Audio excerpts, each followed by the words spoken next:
12화 오토 엔진과 윌리엄 듀란트. 1876년 5월 9일 독일 가스엔진 제조회사의 공장에서는 다수의 엔지니어와 관계자들이 하나의 엔진 앞에 모여 있었다. 그들 중에는 오토, 랑겐, 다임러, 마이바흐가 자리하고 있었다. 원통형의 엔진은 옆으로 뉘어있는 상태에서 빠르게 왕복 운동을 하고 있었고, 이를 지켜보는 이들의 얼굴에는 흥분과 기쁨이 가득했다. 마치 어린아이처럼 환희에 찬 표정이었다. 그중 다임러는 오토에게 다가가 축하의 인사를 건넸다. 그는 오랜 연구 끝에 결실을 맺은 이 순간을 함께 기뻐하며 오토의 아이디어로 탄생한 이 엔진이 전 세계를 움직이게 될 것이라 확신했다. 오토 역시 미소를 지으며 다임러의 축하에 감사를 표했다. 그는 이 엔진이 자신의 아이디어뿐만 아니라 다임러와 마이바흐의 뛰어난 기술력 덕분에 완성될 수 있었다고 강조하며, 특히 마이바흐가 개발한 플룻 기화기의 혁신성을 높이 평가했다. 오토의 말에 마이바흐는 겸손한 태도로 오토의 사행정 개념이 없었다면 자신의 발명도 불가능했을 것이라고 답했다. 오토는 크게 웃으며 다임러와 마이바흐를 만난 것이 자신의 인생에서 가장 큰 행운이라며 그들을 치켜세웠다. 그리고 다임러에게 관중들에게 이 엔진을 직접 소개해 줄 것을 요청했다. 다임러는 빠르게 엔진 앞으로 나가 청중을 향해 설명을 시작했다. 그는 자신이 도이치의 기술 책임자임을 밝힌 후 이 엔진이 기존의 이행정 엔진과는 전혀 다른 혁신적인 방식이라는 점을 강조했다.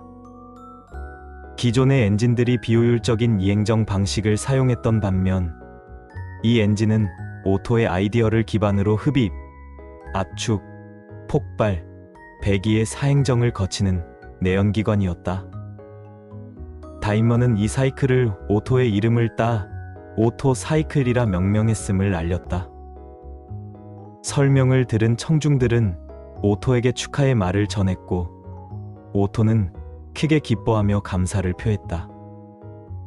다임러는 계속해서 오토 사이클의 작동 원리를 설명했다. 그는 흡입 행정에서 기화기를 통해 가스와 공기의 혼합물이 실린더 내로 유입되며, 압축 행정에서는 크랭크샤프트의 움직임에 따라 피스톤이 상승하면서 혼합물이 고압고온 상태로 압축된다고 설명했다. 이어 폭발 행정에서 점화원에 의해 혼합물이 폭발하며 피스톤을 아래로 밀어 동력을 발생시키고, 마지막 배기 행정에서는 연소 후의 가스를 엔진 밖으로 배출하는 과정을 거친다고 덧붙였다. 그는 이러한 사행정 사이클 덕분에 기존 내연기관보다 월등히 높은 열효율과 안정적인 동력 전달이 가능해졌으며, 그 결과 지금까지의 어떤 내연기관과도 비교할 수 없을 정도로 향상된 성능을 갖추게 되었다고 강조했다.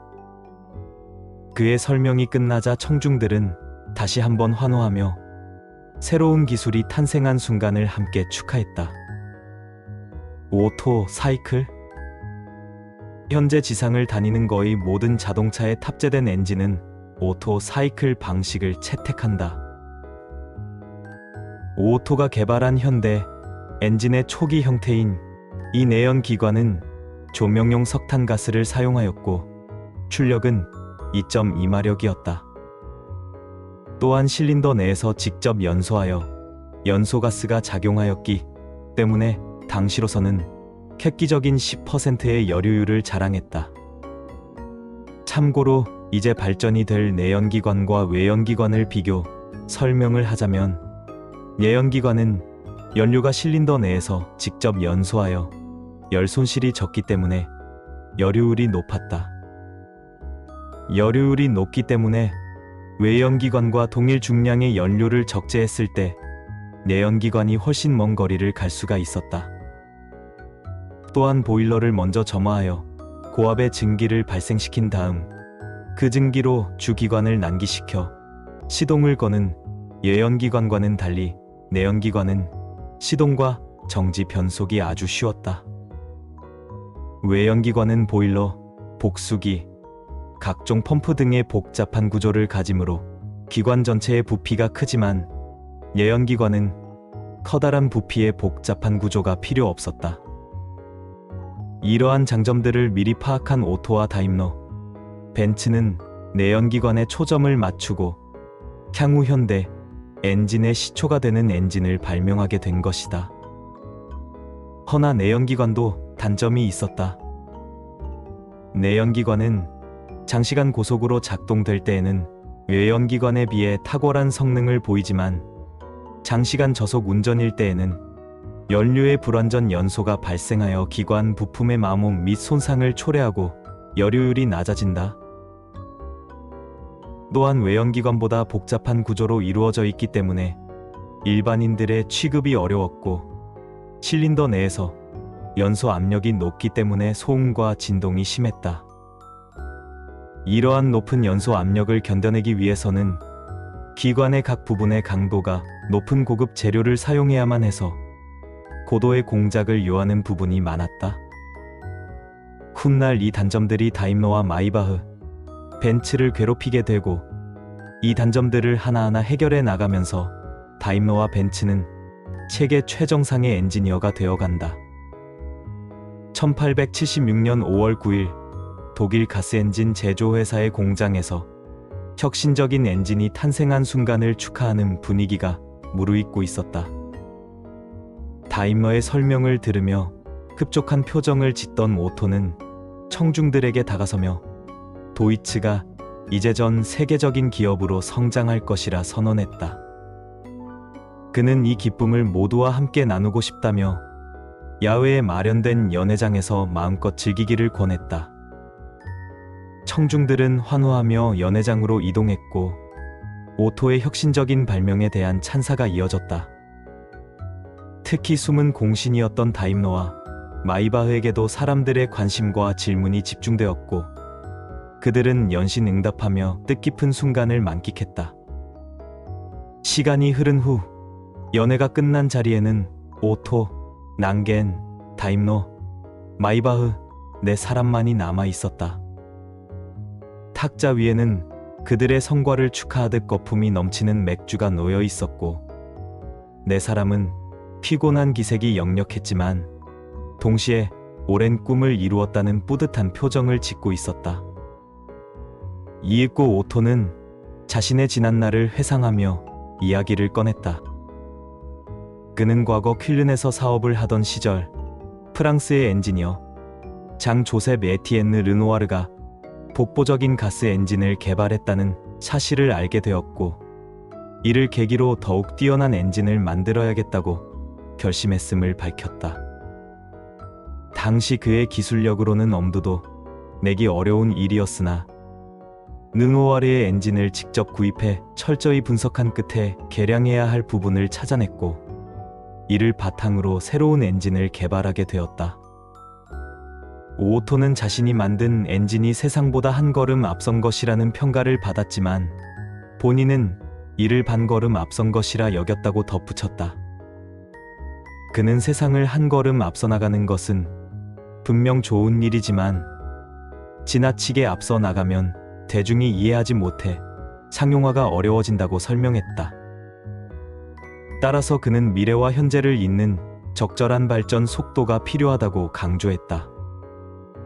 그의 철학적인 견해에 모두가 깊이 공감하며 고개를 끄덕였다. 오토는 이어 자신이 개발한 엔진이 과거보다 더 나아간 발전을 이뤄냈음을 확신하며 함께 힘을 보탠 낭겐, 다임러, 마이바흐에게 깊은 경의를 표했다. 그러면서 그는 맥주잔을 들어 건배를 제안했고 네 사람은 서로의 노고를 치하하며 시원한 맥주를 들이켰다. 그 순간 오토는 문득 한 가지 제안을 떠올렸다. 그는 이번에 개발된 엔진을 미국 필라델피아 월드페어에 출품할 것을 마이바흐에게 요청하며 이 엔진의 이름을 자신의 이름을 따 오토 엔진이라 부르기를 원했다. 이미 사행정 방식이 오토 사이클이라 명명된 만큼 엔진 자체도 자신의 이름을 따르는 것이 적절하다고 생각한 것이다. 그러나 다임러는 이에 대해 다른 의견을 내놓았다. 그는 도이치의 여러 엔지니어들이 애정을 가지고 개발한 만큼 퇴사의 이름을 따 도이치 엔진이라 부르는 것이 더 적절하다고 제안했다. 오토는 잠시 생각에 잠겼지만 이내 자신의 결정을 굽히지 않았다. 그는 회사의 이름보다 엔진의 최초 설계자로서 자신의 이름을 붙이는 것이 더 의미 있다고 판단했고 다임러의 의견을 받아들이지 않았다. 이에 다임러는 재차 설득을 시도했지만 오토는 더 이상의 논쟁을 원치 않는다는 듯 단호하게 결정을 내렸다. 그는 마이바흐에게 앞으로 퀼른 공장에서 엔진 디자인을 개량하고 상품화에 집중해 줄 것을 요청한 후 자리를 박차고 밖으로 나갔다. 다임러는 오토의 태도에 씁쓸한 표정을 지었지만 더 이상 말을 잇지 않았다. 결국 이 엔진은 오토 엔진으로 명명되었고 사행정 방식은 오토 사이클이라는 이름으로 역사에 남게 되었다. 그러나 이 결정은 단순한 명칭 문제를 넘어 오토와 다임러 사이의 갈등이 시작되는 계기가 되었다. 1877년 겨울 미국 미시건 주 플린트의 한 가정에서 한 고등학생이 어머니에게 뜻밖의 결심을 털어놓고 있었다. 당시 16세였던 소녀는 더 이상 학교에서 배울 것이 없다고 생각하며 고등학교를 그만두겠다는 결심을 굳히고 있었다. 그러나 놀랍게도 그의 어머니는 아들의 갑작스러운 선언에도 전혀 동요하지 않았다. 그녀는 아들이 학업을 중단하는 것에 대해 진지하게 고민해보기를 권하며 고등학교 졸업까지 불과 6개월밖에 남지 않았으니 끝까지 마치는 것이 어떠냐고 조언했다. 그러나 소년의 생각은 확고했다. 그는 학교에서 배우는 내용이 모두 뻔하게 느껴져 더 이상 필요성을 느끼지 못한다고 말했다. 아들의 단호한 태도를 본 어머니는 더 이상 말리지 않고 그의 결정을 존중하며 조용히 수긍했다. 이처럼 자식의 뜻을 존중하는 부모와 자신만의 신념을 가지고 새로운 길을 선택한 청년의 모습은 당시로서는 흔치 않은 일이었다. 그리고 이 결정을 내린 소녀는 훗날 자동차 업계에서 신화적인 존재가 될 윌리엄 듀란트였다. 윌리엄 듀란트는 1855년 11월 21일에 결혼한 아버지인 윌리엄 클라크 듀란트와 어머니인 레베카 크레이포 사이에서 1861년 보스턴에서 태어났다.